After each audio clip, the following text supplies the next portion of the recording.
Buenas tardes, sean bienvenidos a una nueva sesión del Seminario de Divulgación de Tesis del Departamento de Matemáticas.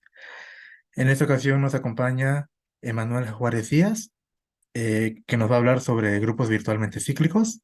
Su tutor es el doctor Daniel Juan Pinera. Entonces, sin más por el momento, te cedo la pantalla. Puedes compartir pantalla. Sí, gracias. Primero que nada, pues buenas tardes a todos. Y bueno, como ya dijeron, yo soy Emanuel, soy de la carrera de matemáticas y mi tesis va eh, de teoría de grupos. Eh, ya se está compartiendo, ¿verdad? Sí, Ok, gracias. Entonces, bueno, como les decía, mi tesis va de teoría de grupos, en particular de un concepto que son los grupos virtualmente cíclicos, que pues vamos a ver a continuación, ¿no? Entonces, antes de empezar, pues tal vez la mayoría de ustedes recuerden este famoso teorema, que es el de Heine-Borel, que nos dice que en topología un subconjunto de R es cerrado y acotado si y solo si es compacto. Entonces, bueno, la importancia y también la fama de este teorema radica en precisamente esta relación que hace entre un concepto que es un conjunto compacto y un conjunto cerrado y acotado en R, dado que pues ya conocemos bien la topología, la métrica también en R, y entonces pues conocemos bien sus distintos tipos de subconjuntos, ¿no? Y pues este teorema nos facilita a la hora de querer verificar si un subconjunto es compacto. Ya no tendríamos que recurrir a la definición de topología, ¿no? Que nos da, bueno, que es sobre las cubiertas abiertas y encontrar subcubiertas finitas, etcétera. Entonces, bueno, la moraleja de esto es que este tipo de teoremas, pues, nos ayudan a relacionar dos conceptos aparentemente, pues, distintos. Nos ayuda a veces, valga la redundancia, nos es más fácil trabajar con un concepto o con otro. Entonces, con eso en mente, vamos a ahora sí entrar de lleno al tema, que serían los grupos virtualmente cíclicos. Y por definición, un grupo G es virtualmente cíclico infinito, o también llamado virtualmente Z, si contiene un subgrupo de índice finito que es isomorfo a los enteros. Entonces, eh, como ya les dije, el objetivo de mi tesis es básicamente caracterizar, clasificar este tipo de grupos, no solo usando conceptos de teoría de grupos como estos que ven aquí, sino también otros como de topología, análisis, teoría de gráficas, cosas de espacios métricos y varios conceptos que no son exclusivos de la teoría de grupos. Entonces, bueno, vamos a comenzar. Y, spoiler, básicamente el teorema lo que dice es esto que pueden ver acá. Que si tenemos un grupo G que es finitamente generado, e infinito, entonces estos cinco enunciados son equivalentes, ¿no? Y el primero es la definición de que sea virtualmente Z, o virtualmente cíclico infinito, que es que tiene un subgrupo H, que es de índice finito, y que también es isomorfo a los enteros. El segundo punto es que el grupo sea casi isométrico a Z. El tercer punto es que el grupo contiene un subgrupo finito normal F, de modo que G cociente F es isomorfo a Z, o bien G cociente F es isomorfo a Z producto semidirecto con Z2. Y bueno, aquí si se han dado cuenta, pues ya hemos, bueno, ya mencioné en particular estos dos conceptos que la mayoría tal vez no conocemos porque no son como de, no es que se vean en la carrera, ¿no? De manera pues, muy común. El primero es, ¿qué significa que un grupo sea casi isométrico a Z? Y el otro, por ejemplo, es esto, ¿no? Lo del producto semidirecto con incluso estos símbolos que son un tanto raros. Que, bueno, aquí igual es un producto semidirecto. Esto de aquí es un producto amalgamado, que tampoco es un concepto como que muy común, o no al menos en el tronco común de las materias, ¿no? Si alguien se especializó en teoría de grupos o álgebra moderna, pues tal vez sí lo vio, pero la mayoría creo que no lo hemos visto, que no lo vimos en la carrera, ¿no? Y me incluyo. Y bueno, el otro concepto es qué significa esto de dos finales de un grupo G. Entonces, bueno, vamos primero por partes y vamos a ver esto, ¿no? Lo del primer punto. Eh, ¿Cómo se relacionan los grupos virtualmente cíclicos y las casi isometrías? Entonces, para eso necesitamos algunas definiciones, que son las siguientes. Primero, pues necesitamos dos espacios métricos, ¿no? Y una función entre ellos, una función que va de X a Y. Entonces, la primera definición es que F es un encaje CB casi isométrico si existen dos constantes, una constante C mayor que cero y una constante B mayor o igual que cero, de modo que para cualesquiera dos elementos aquí en mi dominio X, se cumple esta desigualdad que vemos acá, que es uno entre C por la distancia de X a W menos B es menor o igual que la distancia de F de X a F de W, y esta a su vez es menor o igual que la distancia de X a W por C, y aquí el B sumando, ¿no? Entonces, pues si nos damos cuenta, desde el nombre ya nos da una pista, ¿no? Que aquí esta palabra isométrico. Entonces, bueno, si recordamos nuestros puros de cálculo de análisis, una función es isométrica si conserva las distancias tal cual, ¿no? Y aquí, pues, bueno, desde el nombre y aquí también la definición se parece un tanto, nos recuerda a esas funciones que conservan distancias, salvo que tenemos estas cosas de acá con las constantes, ¿no? Y básicamente lo que nos dice un encaje casi isométrico es que si bien las distancias no se preservan exactamente al pasar de un espacio a otro, lo que sí sabemos es que pueden variar, pero esa variación va a estar controlada precisamente por estas constantes. O sea, la distancia aquí se puede hacer menor o mayor según se hace, igual de este lado. O sea, puede como que contraerlo, por decir así, alguna parte del espacio, o puede expandirlo también, o ambos al mismo tiempo. Y también tenemos esta otra variación, ¿no? Que es con B. Entonces, básicamente un encaje casi isométrico es una función que va, que si bien no conserva las distancias exactamente, sí nos da cierto control con estas constantes. Bueno, eso es un encaje isométrico. El segundo concepto es que es un subgrupo, o perdón, un subconjunto casi denso en X.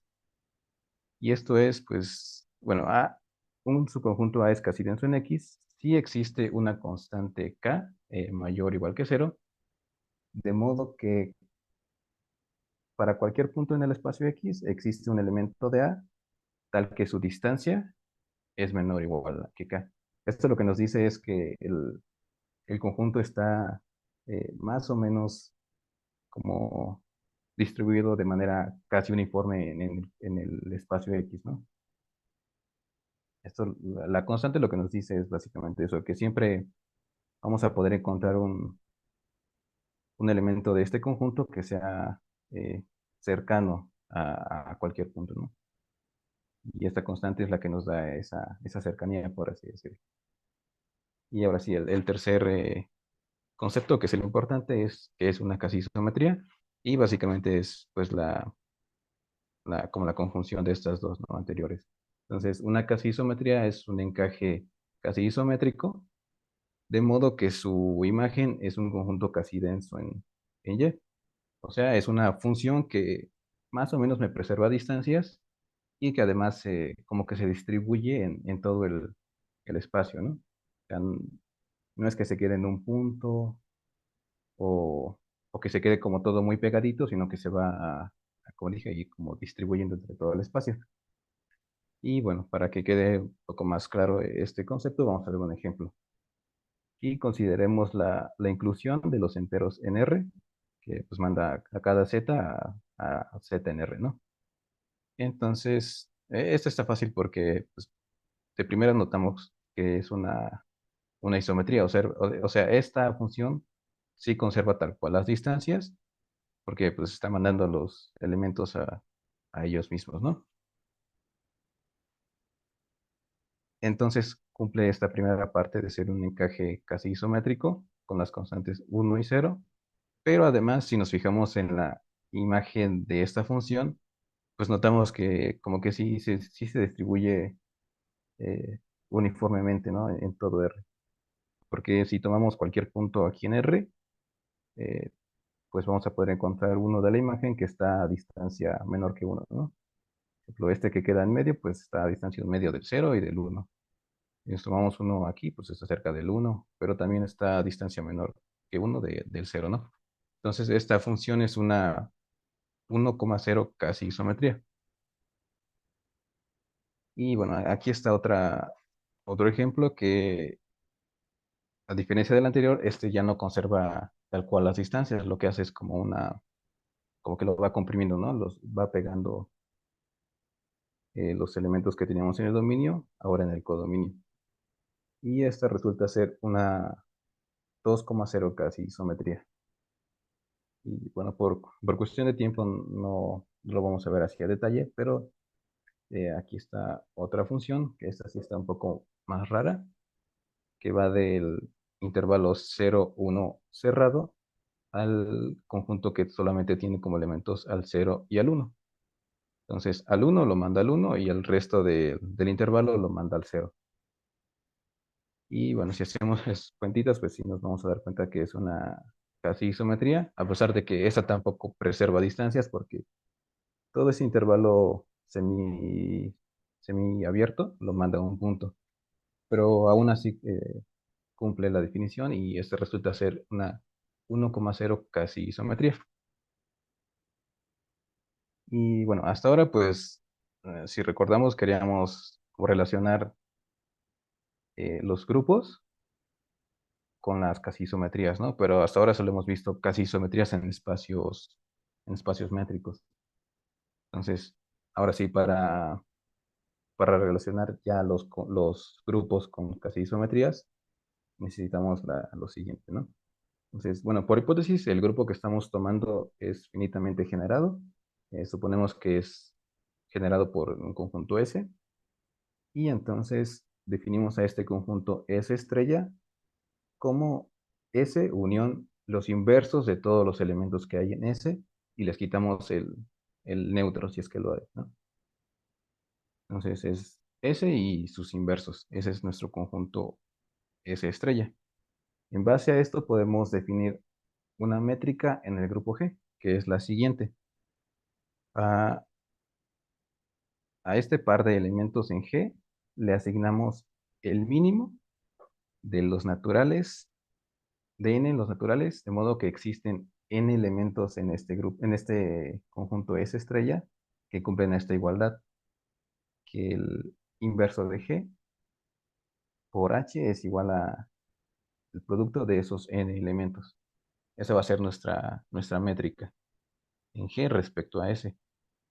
Entonces, ahora ya, aparte de tener un grupo G, ya le asignamos una métrica. Entonces, este grupo ya también es un espacio métrico. Y bueno, vamos a ver un pequeño ejemplo aquí. Considerando el grupo de los enteros generado por este conjunto que tiene al 2 y al 3, que lo puede generar porque entre ellos, entre estos dos generan al 1 y ya, con base a eso podemos generar todos Z, ¿no? Entonces, vamos a ver cómo se comporta la métrica en este grupo. Primero, pues notamos que nuestro conjunto S estrella tiene estos elementos, ¿no? Que es los elementos del grupo, que son 2 y 3, y sus inversos, que en este caso, como Z es el grupo aditivo, pues serían -2 y -3.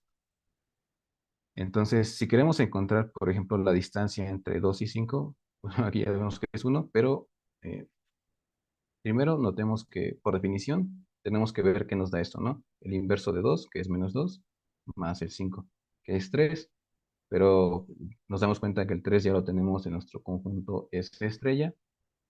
Entonces, aquí el 1 ya forma parte de este conjunto, ¿no? Porque tenemos un elemento aquí que es igual a esta operación del grupo en cuestión.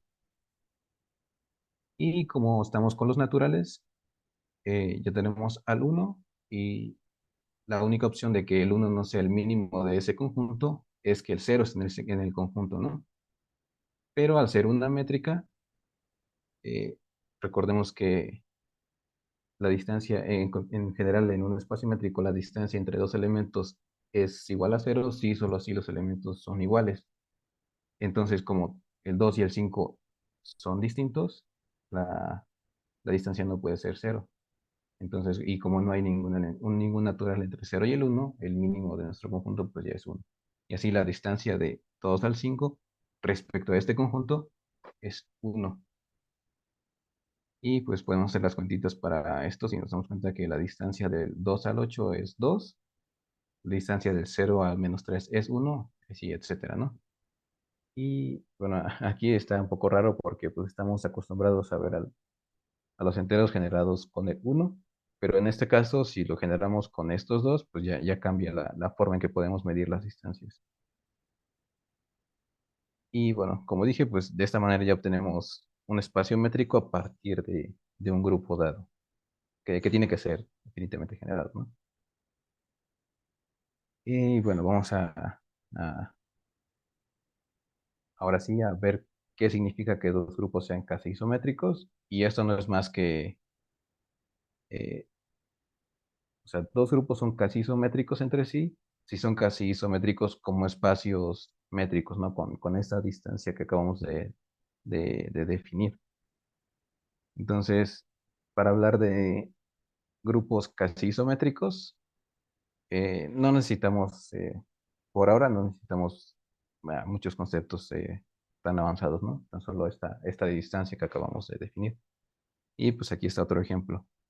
Igual, consideremos el grupo de los enteros y de este lado, el grupo de los enteros, producto con Z3, que recordemos es el grupo cíclico que tiene al 0, al 1 y al 2. Y bueno, esto es el producto directo o suma directa, ¿no? Es lo mismo en este caso. Entonces, si nuestra función manda a los enteros a esta línea, por decirlo así, de acá, pues también resulta ser una casi isometría porque igual está preservando distancias. Incluso aquí se ve gráficamente que como preserva las distancias. Pero además, si nos fijamos en la imagen, que serían los puntos azules aquí, pues en cualquier punto que nos paremos de este grupo, si avanzamos uno y 2 hacia arriba, podemos encontrar un elemento de la imagen de la función. Entonces, pues ya se verifica que esta f es una función casi isométrica, ¿no? Y bueno, si recuerdan, en la definición teníamos que hablar de dos constantes para hablar de una casi isometría, pero ya en- en- para esto, para estos temas, las constantes como que salen, bueno, no salen sobrando, sino que podemos como obviarlas, ¿no? Pero bueno, entonces ahora sí ya sabemos que, bueno, me faltó esto.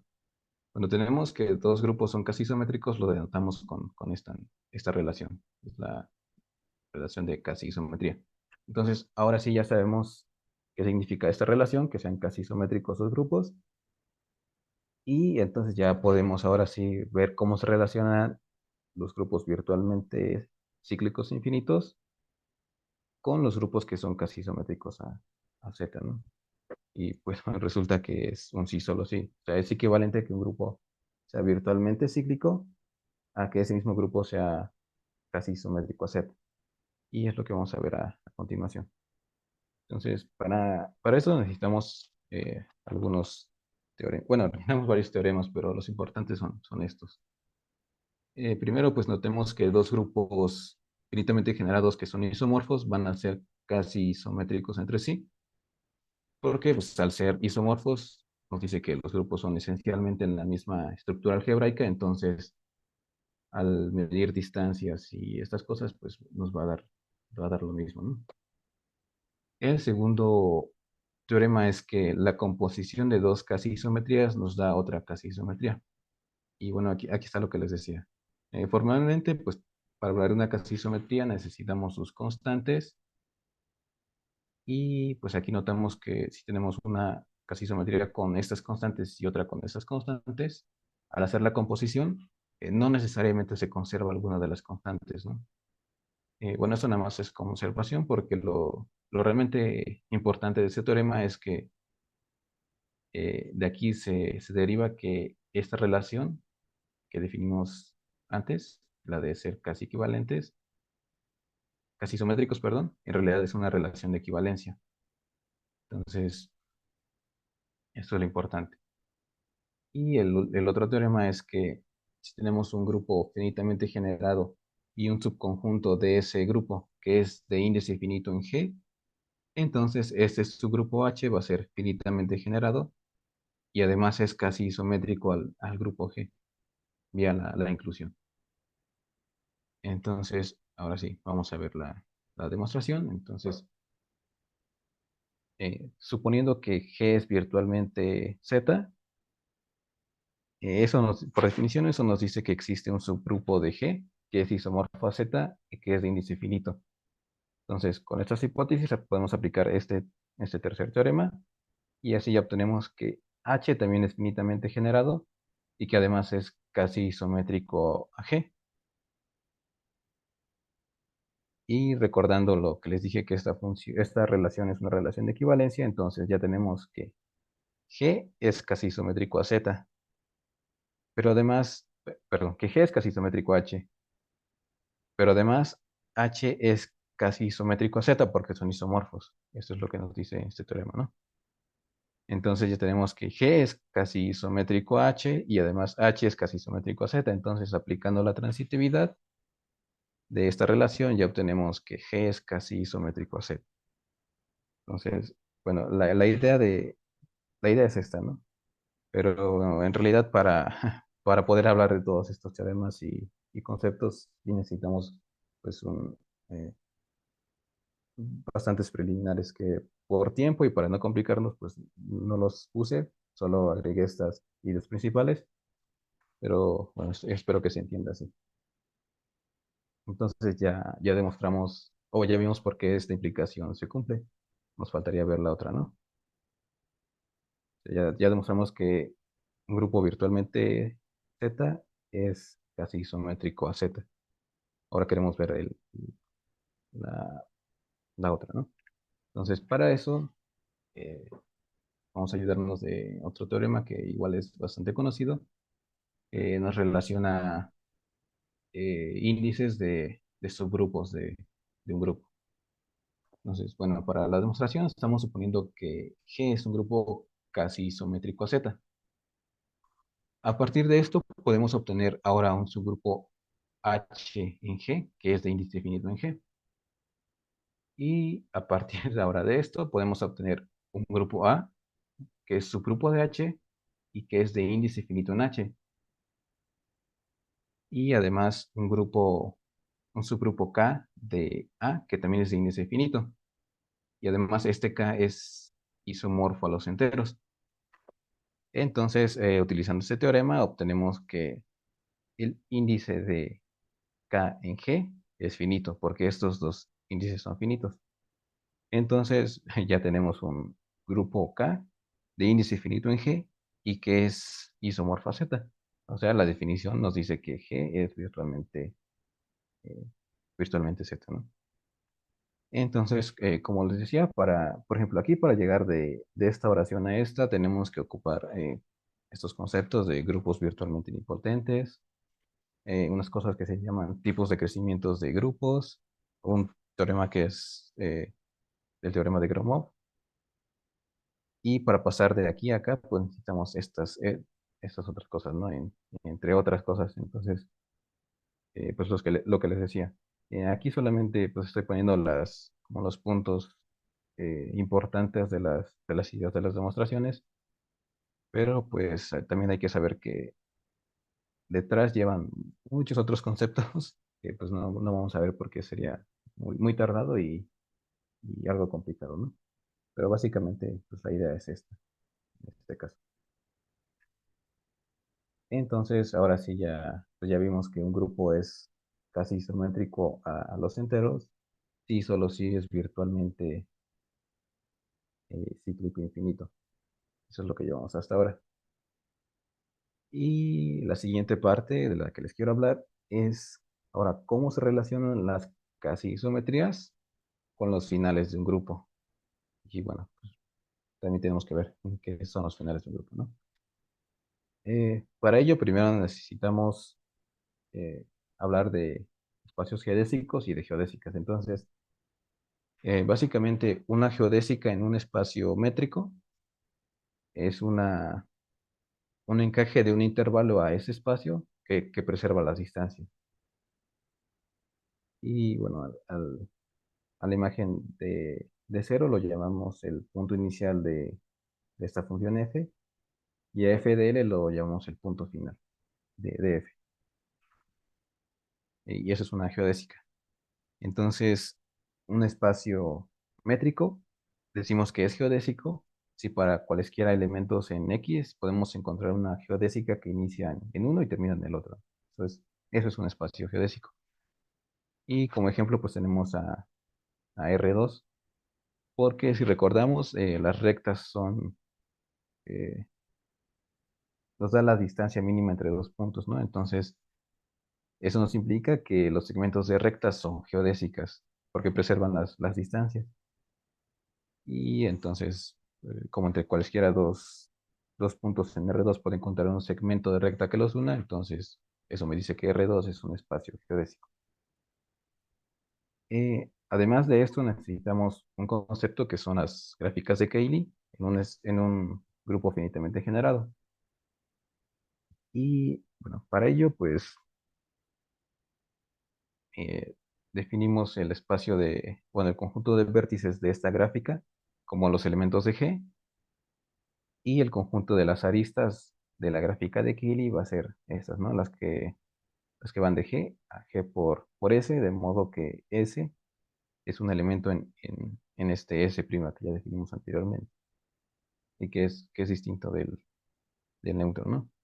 Entonces, a esta gráfica la llamamos la gráfica de Cayley de G respecto a S, y se nota como esto que está acá. Entonces, básicamente lo que nos dice es, los vértices pues son los elementos de G. En este caso, pues tomamos un G minúscula en G, y para ver las aristas, pues hacemos lo que nos dice acá, ¿no?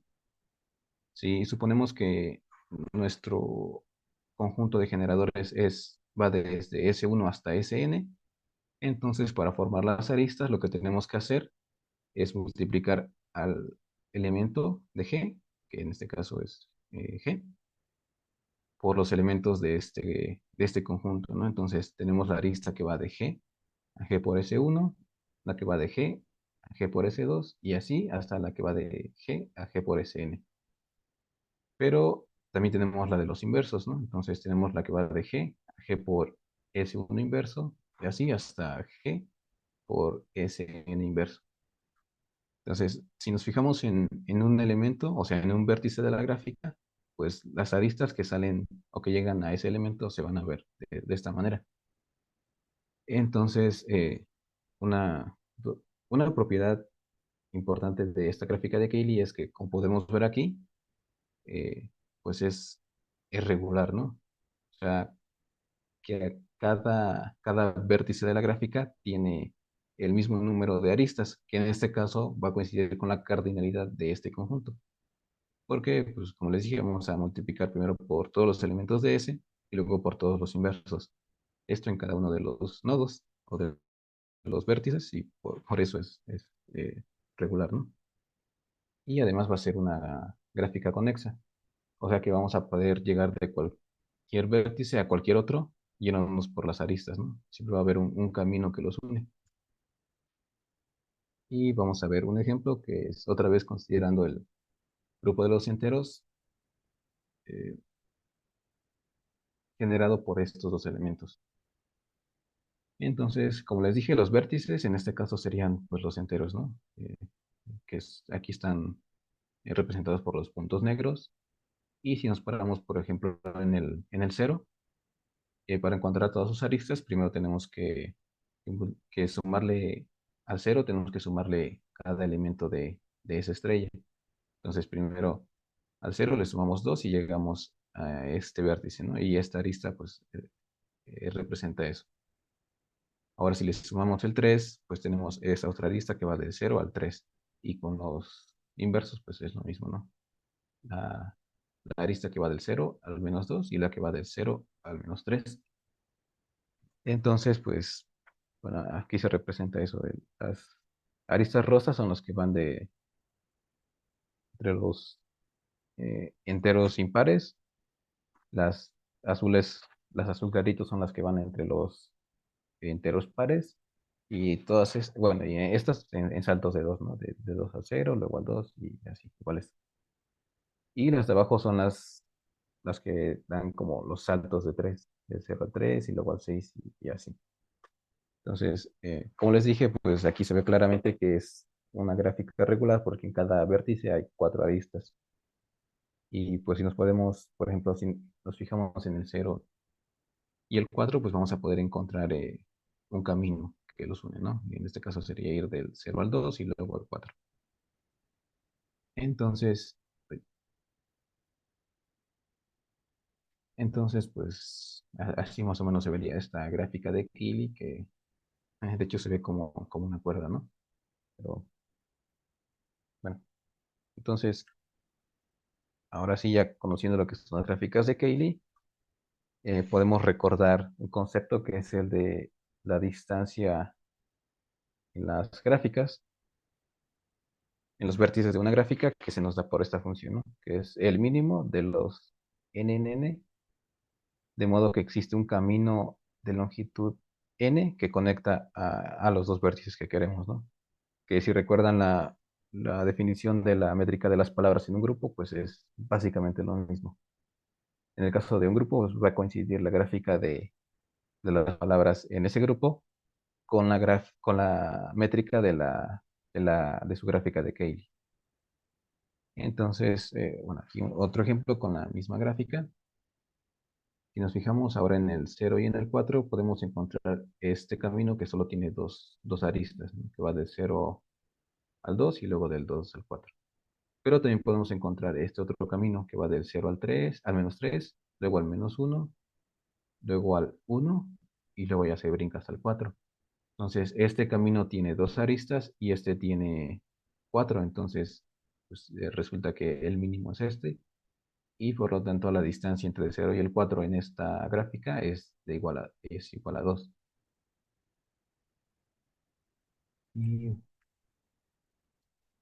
bueno, ya recordando ahora estos conceptos gráfica, de gráficas, perdón, podemos introducir otro concepto que es el de la realización geométrica de una gráfica. Lo que nos dice es, ya que tenemos una gráfica conexa, vamos a asignarle a dos vértices que estén adyacentes, les asignamos la distancia 1. Por ejemplo, en este caso, pues hay una arista de G por S.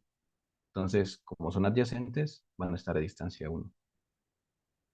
Pero además, a cada arista la vamos a hacer como una copia del intervalo 0,1. Es decir, aquí, pues si se fijan, solo podemos considerar la distancia entre vértices. No podemos considerar como distancia entre aristas o entre aristas y vértices. Para que podamos hacer eso, necesitamos este concepto que es el de realización geométrica.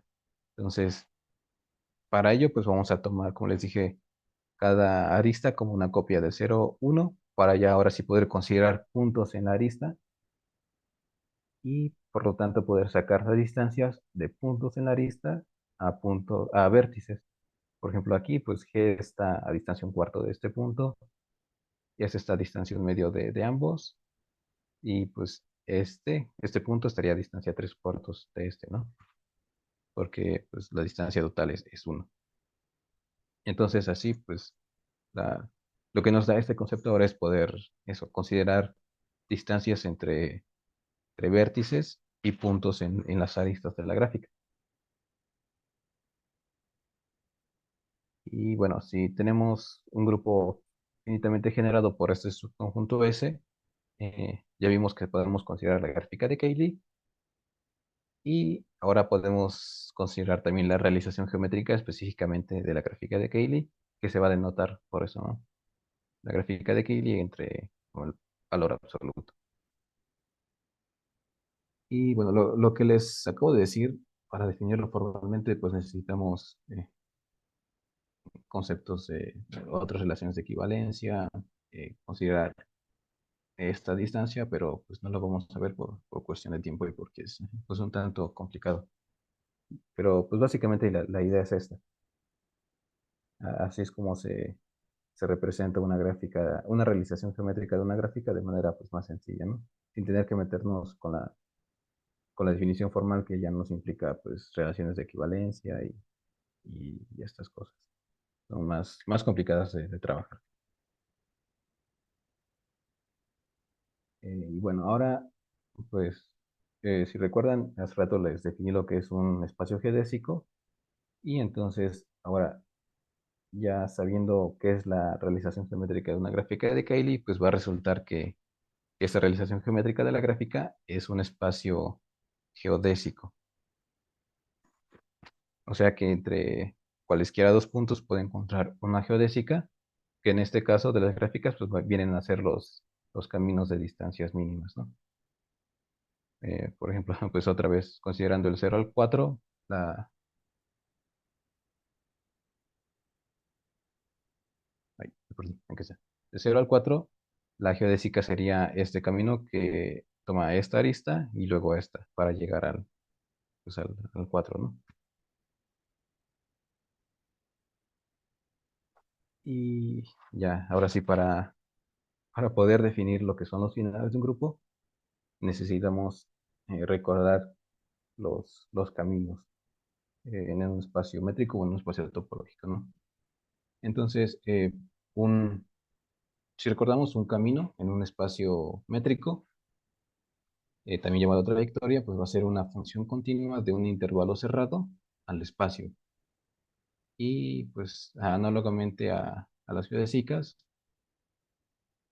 eh, pues el punto final del camino va a ser la imagen de un extremo del intervalo y el inicio del camino va a ser la imagen, pero del otro extremo, ¿no? Del primero.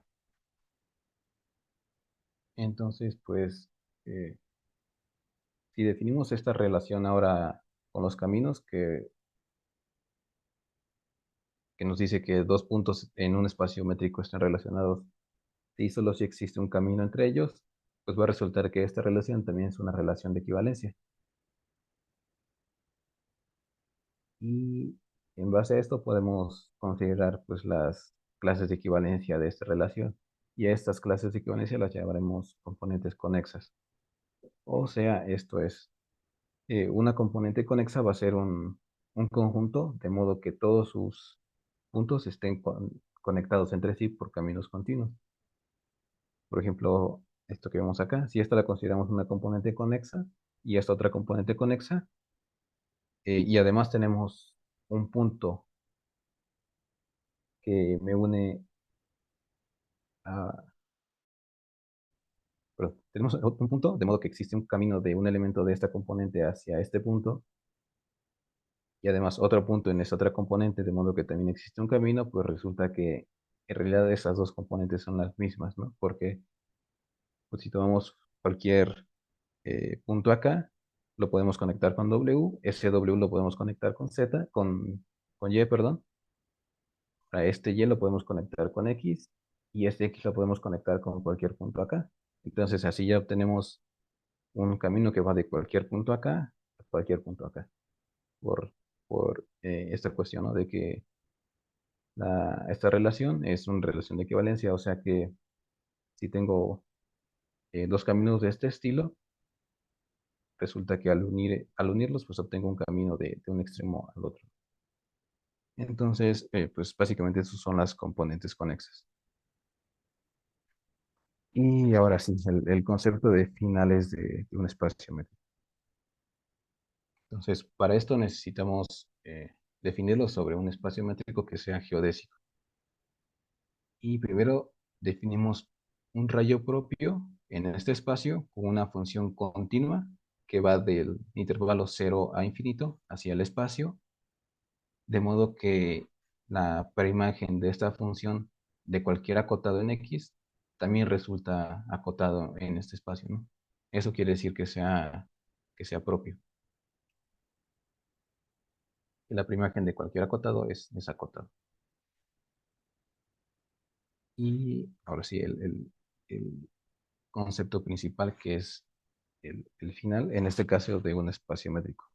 Entonces, eh, para dos rayos propios en el espacio, decimos que estos dos rayos representan el mismo final de X si se cumple que para cualquier subconjunto acotado de X existe un número en ese intervalo, de modo que f evaluado en el intervalo t a infinito y g evaluado en el intervalo t a infinito, ambas imágenes están contenidas en la misma componente conexa por caminos de x menos b.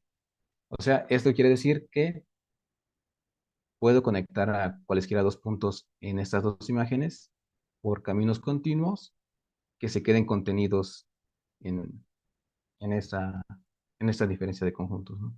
Eso es lo que quiere decir que dos rayos propios representen el mismo final de X.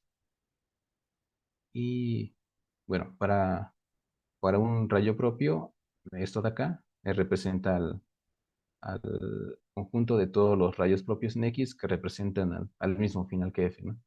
Se denota así como end de F o el final de F, ¿no? También se puede decir así. Y el espacio de todos estos conjuntos se denota por ends de X, que es, ahora sí, este es el espacio de todos los finales de X. Entonces, como es un concepto un tanto complicado, pues vamos a ver unos ejemplos, ¿no? Aquí, si nos fijamos en R2, pues tenemos, bueno, primero nos fijamos en esta función que es como la mitad de la parábola x cuadrada, ¿no? Entonces, esta función cumple la definición de un rayo porque está definida en todo el intervalo 0 hasta infinito, es continua y además cumple que la primagen de cualquier acotado aquí va a ser acotado en el intervalo 0 a infinito. Lo mismo para estas, ¿no? Son continuas y cumplen eso mismo que les dije, la definición. Entonces, como estas funciones son rayos propios, podemos hablar de los finales de cada una. Y eh,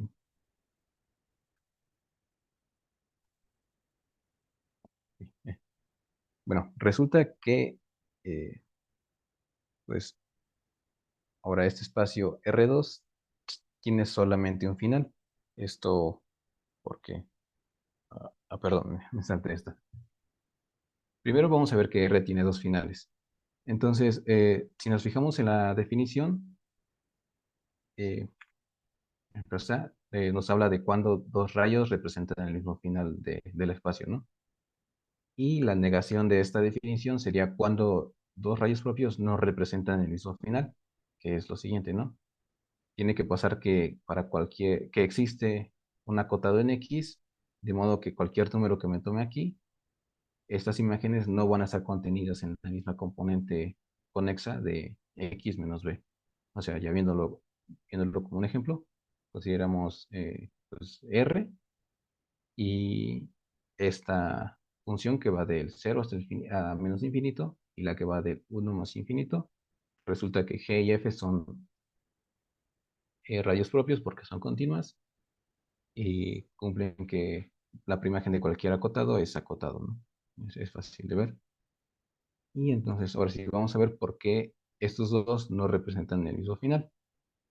Entonces, para ello necesitamos un conjunto acotado, que en este caso puede ser pues una bola centrada en el cero de cualquier radio, ¿no? Por ejemplo, esta de acá. Entonces, para que estas dos funciones no me representen el mismo final, lo que necesito es encontrar un número que cumpla esta cosa, ¿no? Entonces, por ejemplo, nos fijamos eh, aquí en G,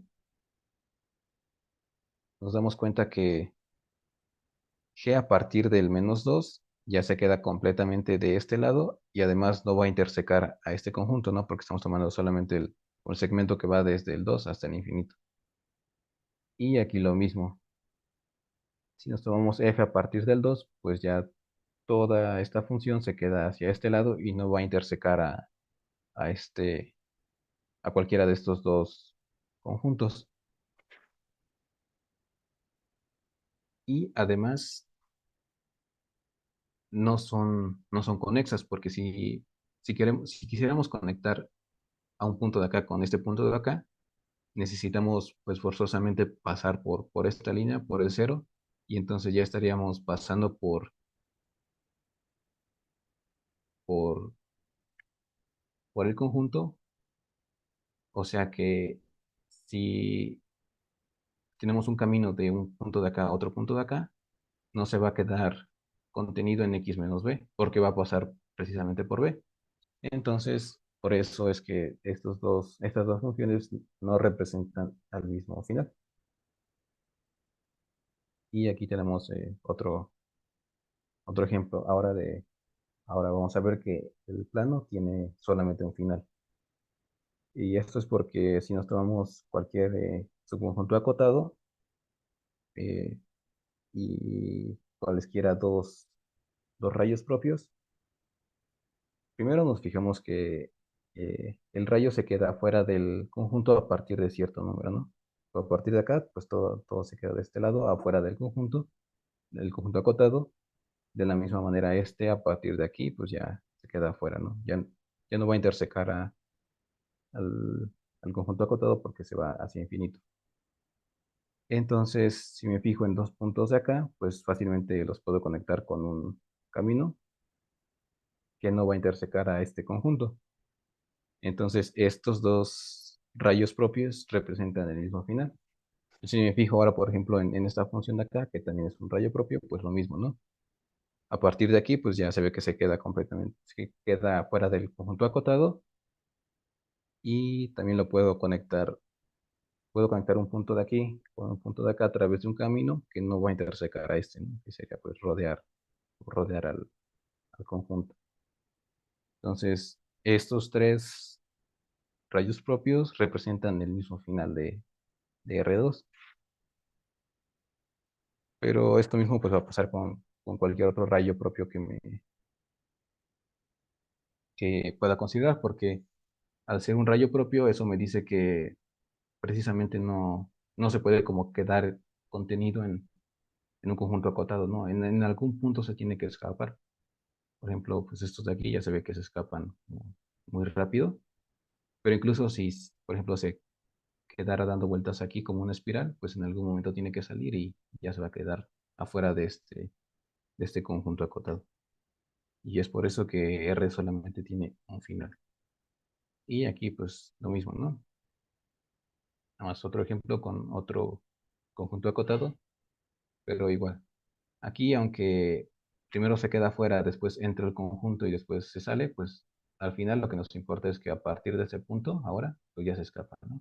Este igual se escapa a partir de aquí y este pues ni siquiera lo interseca, entonces pues R tiene solamente un final por esto que les acabo de decir.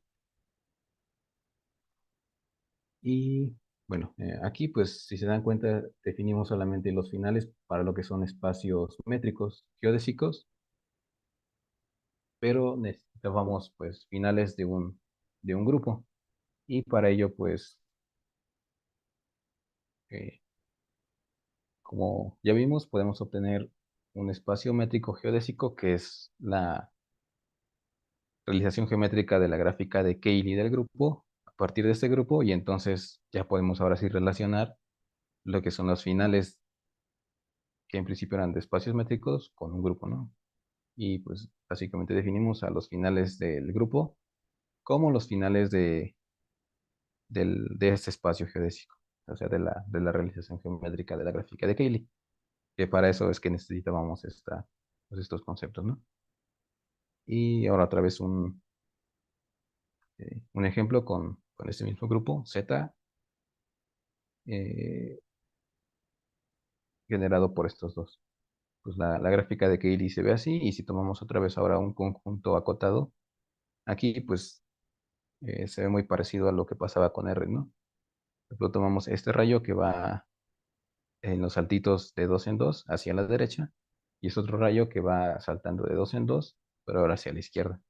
Entonces, pues a partir de aquí este se escapa, a partir de aquí este también se escapa hacia el otro lado, y en este caso pues vemos fácilmente que este conjunto, si le quitamos lo que está dentro a la gráfica, pues la va a cortar, ¿no? Como que la va a cortar en dos, y lo que queda de este lado ya no lo podremos conectar con caminos con este lado sin, sin pasar por lo que hay aquí adentro, ¿no?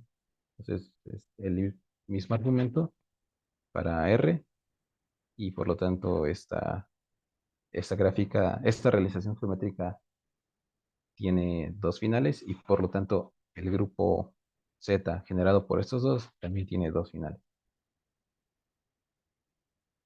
Y ahora sí ya podemos relacionar lo que son las casi isometrías de un grupo con los finales de un grupo.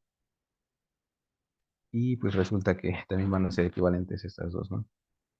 Que G es casi isométrico a Z, sí, solo sí, tiene dos finales.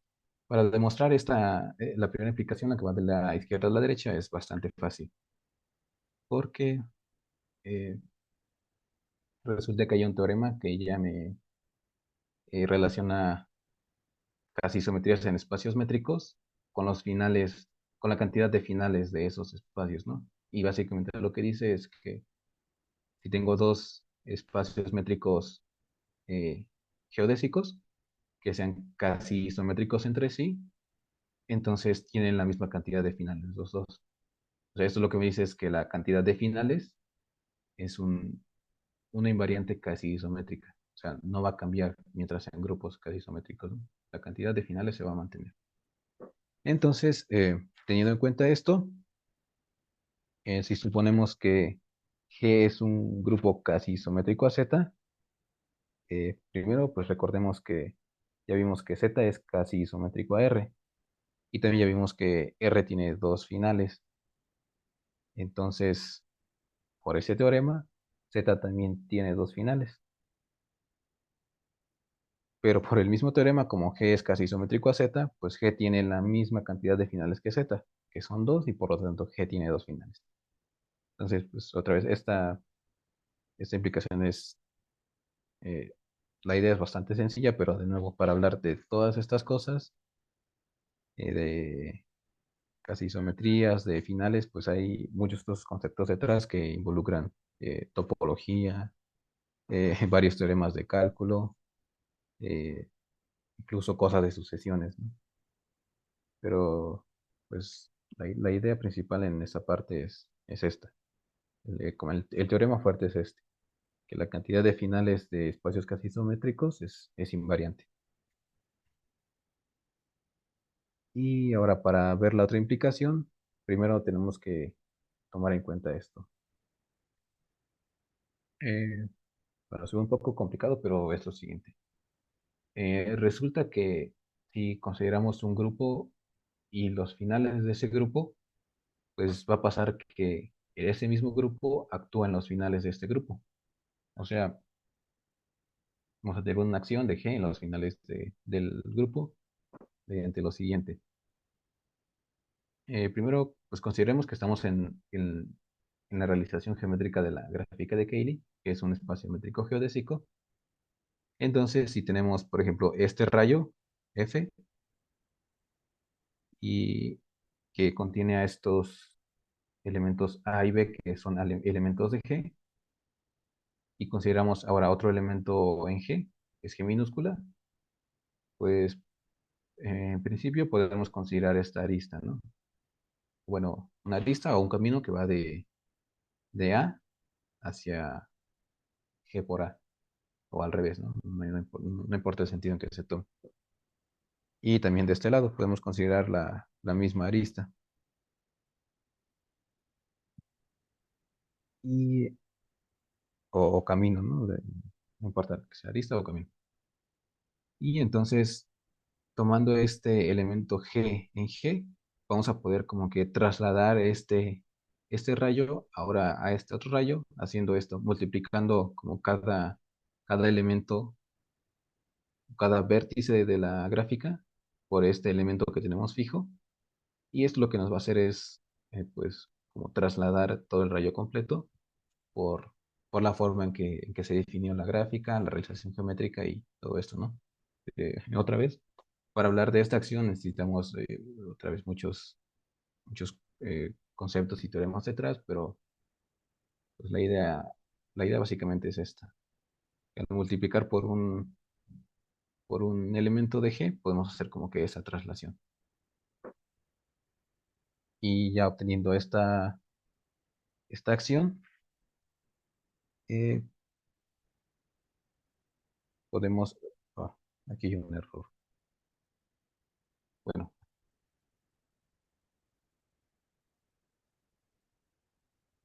disculpe.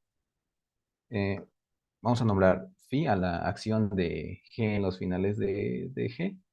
Y entonces vamos a poder considerar el kernel de esta acción, ¿no? Aquí debería ser phi, pero se me fue un error aquí.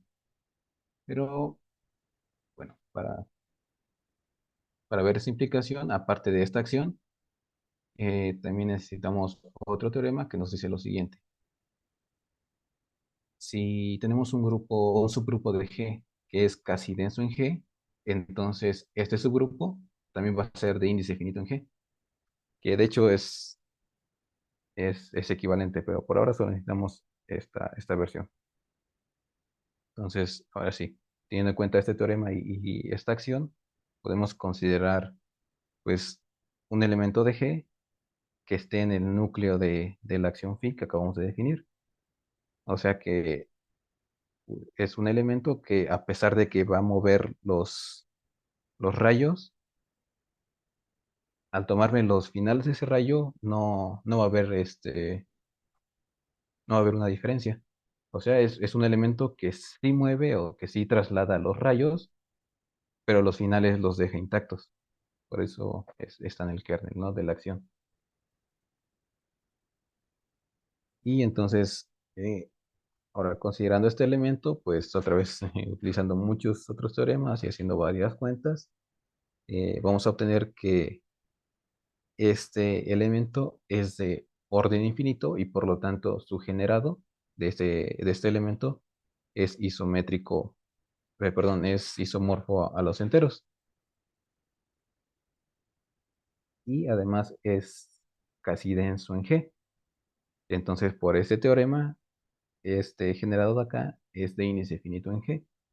Y como es isomorfo a Z, entonces ya obtenemos que G es virtualmente Z. Y pues eso es todo lo que tenía preparado. Si se dan cuenta, aquí al inicio, pues hablé bueno, ahora solo vimos esto, ¿no? Que sean un grupo casi isométrico a Z y de los finales de un grupo.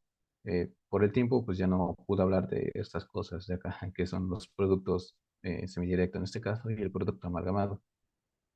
Pero decidí hacerlo así porque estos conceptos de productos son puramente conceptos de teoría de grupos. Y en cambio aquí pues ya vimos cosas de análisis que detrás llevan cosas pues, de topología y otras ramas de las matemáticas, ¿no? Que no son solamente teoría de grupos. Y aquí pues también lo mismo. Vimos cosas de espacios métricos, también topología, incluso se utilizan teoremas de cálculo, eh, también los conceptos de teorías de gráficas y muchas otras cosas, ¿no? que están detrás.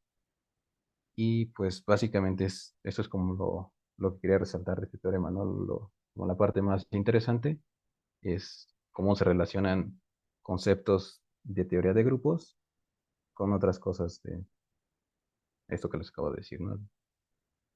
Cosas de espacios métricos, topología, etcétera. Y pues, bueno, eso sería todo de mi parte. Gracias, Emanuel. Bien, bueno, vamos entonces a pasar a la sesión de preguntas. ¿Y alguien tendrá alguna pregunta para Emanuel? Sí, ¿cómo te decidiste por este tema? Sí, porque sí se ve que ocupaste mucho, muchos conceptos, pero en principio, ¿cómo decidiste tu tema? Ah, sí. Bueno, mi asesor fue quien me lo propuso y pues me dio me puse las referencias. Sí.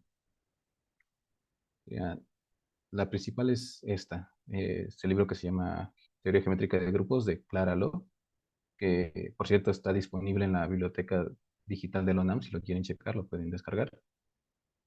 Y pues ahí ya se menciona pues a detalle estos dos conceptos principalmente, que sean las casi isometrías de grupos y los finales. Entonces, pues lo estuve checando, vi que precisamente eh, involucraba muchos otros conceptos de otras ramas y fue por eso que pues, me decidí a trabajar con esto, principalmente por esta relación que hace de teoría de grupos con otras ramas y aparte porque pues al llevar las materias de álgebra moderna, bueno, solo álgebra moderna uno, pero pues recuerdo que pues, sí me agradaba la teoría de grupos, entonces fue principalmente por esas dos cosas, porque personalmente, por ejemplo, se me complica mucho el cálculo, entonces hacer una tesis de cálculo sería como demasiado difícil para mí. En cambio, esto pues se veía interesante y no tan complicado como otros temas que pudiera encontrar. Gracias, felicidad. Bien, ¿alguna otra pregunta? Bueno, yo sí tengo una pregunta. Sí. Este, ¿Cómo fue que elegiste al asesor? De hecho, vi una publicación en el grupo de la facultad. Él decía que si alguien estaba interesado en hacer una tesis con él acerca de teoría de grupos, pues se pusiera en contacto con él. Entonces ya, eh, pues hablé con él, me propuso el tema y pues ya empezamos a trabajar. Así de rápido, por suerte.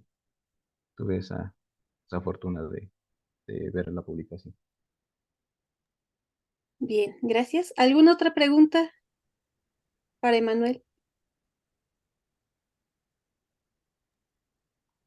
Bueno, además de que, bueno, escogiste porque sientes que se te facilitó, ¿hay algún concepto que se te haya dificultado especialmente aquí?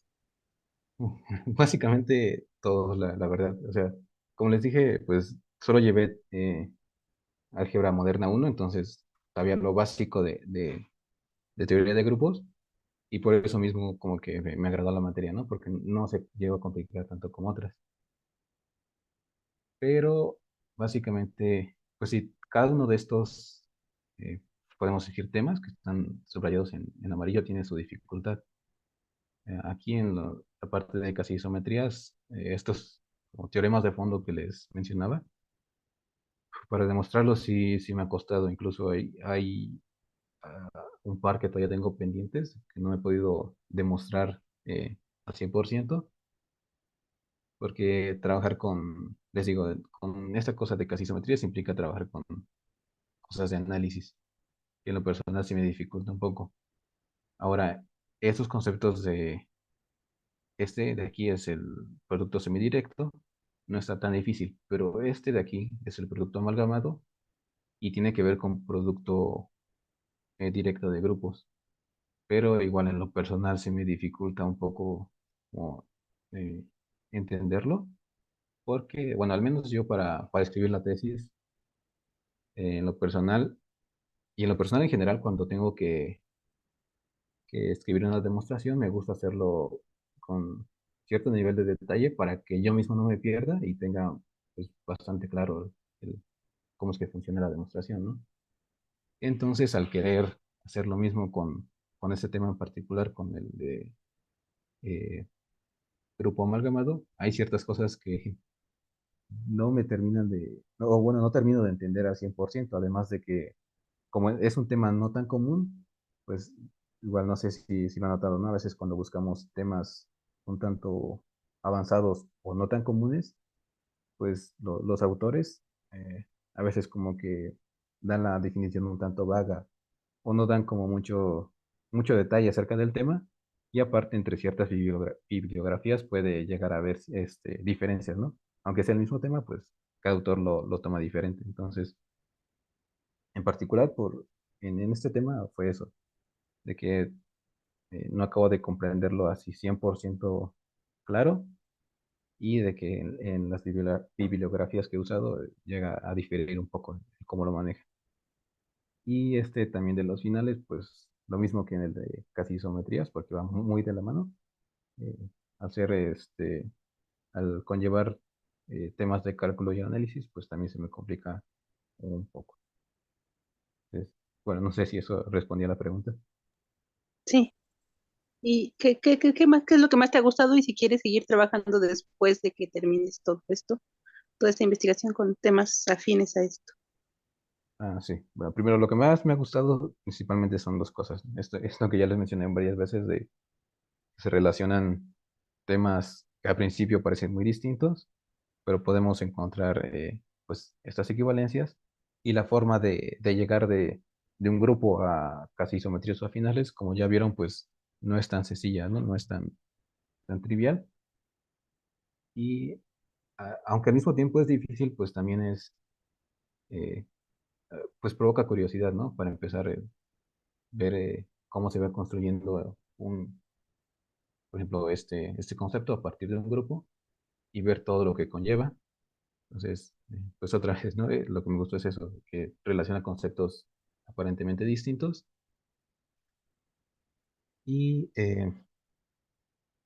bueno, esto va como relacionado, pero un tanto fuera de lo matemático, pues al escribir la tesis y en particular al hacer esta presentación, pues siento que he aprendido muchísimo o bueno, comparado a lo que ya sabía, he aprendido muchísimo al usar LaTeX, porque básicamente antes solo sabía hacer lo básico, ¿no? Para una tarea muy básica y ya. Pero ahora, pues, por ejemplo, para escribir estos símbolos tuve que usar como hacerlo y eso es un tanto fácil ya después viendo, pues, por ejemplo, cómo hacer los diagramas que mostré aquí, por ejemplo, estos. Estuve bastante tiempo, eh, tuve bastantes dificultades y para aprender cómo se hacen, pero una vez que ya se entienden, es muy satisfactorio, ¿no? Llegar a entender tanto un tema matemático como un tema de estos. Entonces, esas dos cosas son las que más me han gustado de todo el trabajo que he hecho hasta ahora. En lo matemático, pues la relación entre esos conceptos y en lo otro, pues el aprendizaje que he tenido. Y bueno, y no solo en esos como temas técnicos de LaTeX, ¿no? También lo que he aprendido de cómo tengo que hacer mi investigación o, o ese tipo de cosas, de cómo, por decirlo así, cómo es que funciona mejor para hacer matemáticas eh, a un bajo nivel, todavía, claro. Pero bueno, eso. Y, ¿cuál era la otra pregunta, perdón? Si después de que termines tu tesis ya vas a seguir investigando sobre este tema o Ah, ya. pues tal vez, porque, bueno, igual en lo personal, pues como les digo, que son muchos conceptos, también ha sido difícil y frustrante en parte de que hay conceptos o temas o teoremas en particular que llevo como arrastrando desde el principio que no he podido resolver al 100% todavía. Entonces, por esa parte sí estoy como un tanto, ¿cómo decirlo?, como temeroso de seguir haciendo como investigación ya a un nivel que ya no es tanto como de la escuela. Eh, igual, obviamente no es un nivel alto, que digamos, pero para mí sí se me complica como seguir haciendo esto. Pero al mismo tiempo, como ya les dije, pues, o sea, ver estos temas y comprenderlos al menos en parte, a mí sí me ha dado mucha curiosidad, eh, pues ver qué más se puede hacer, ¿no? O sea, aparte de estos conceptos, ¿qué otros conceptos hay de así un tanto distintos, pero que al final llevan una relación, ¿no? Como estos que les dije. Entonces, por esa parte, como que sí me gustaría seguir, pero pues tal vez tomando un descanso antes. Para, o- Ok, gracias. sí, Felicidades, sí, porque sí, sí son muchos conceptos, pero pues gracias. felicidades. Sí, sí, son bastantes, la verdad. Bien. Muchas gracias, Emanuel, por compartir tu trabajo. Se ve muy interesante porque, pues, no solo trabajaste en el área de álgebra, sino que por lo que nos platicaste, mezclaste varias áreas, ¿no? De las Sí. matemáticas. Y aquí, bueno, una última pregunta. En sí, la teoría de gráficas no es una materia básica de la carrera. Entonces, la pregunta es, ¿llevaste algún curso optativo de teoría de gráficas? Sí, lo particular sí, tomé gráficas y juegos, creo que sí, ¿no? Ujú. Que es optativa de los primeros semestres. Y pues sí, aunque eh, pues aquí se utiliza lo más básico, ¿no? Que es la definición de una gráfica y la distancia en los vértices. Pero sí, sí, sí, llevé teoría de gráficas como materia. Ah, bien, bien, bien, bien. Entonces, pues muchas gracias por compartir tu trabajo. Y bueno, entonces terminamos con la sesión de preguntas y le cedo nuevamente la palabra a Felipe. Felicidades por el trabajo, el gran trabajo que hiciste, Manuel. Gracias. Y bueno, gracias a ustedes también por estar presentes.